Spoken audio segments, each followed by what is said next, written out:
Hi YouTube, this is a comparison video between the TrueD and the Rapidfire. This part of the video is testing the most challenging section of my house. You can see that there is a different type of breakup with the TrueD, and that is why I panicked with the TrueD and I pretty much sped through that section of the video. Feel free to rewind the video and analyze it in your own time.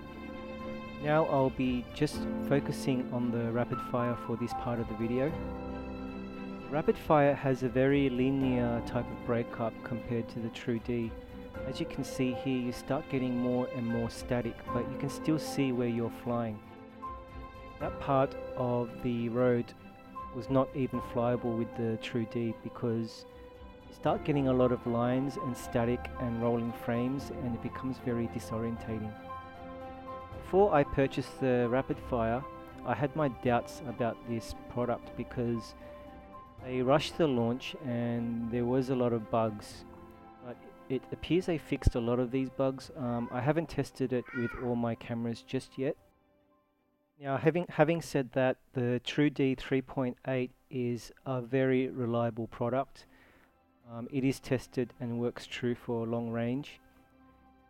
This section of the video, I'm testing the TrueD versus the Rapidfire at my local park.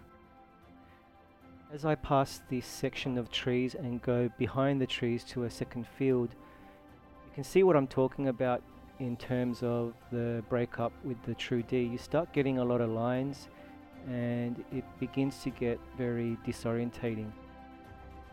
Having said all that, Rapidfire is the better product to me.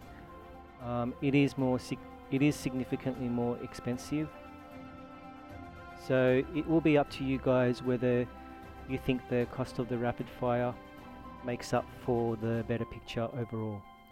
Anyways, thanks for looking at my video. I hope you found it useful.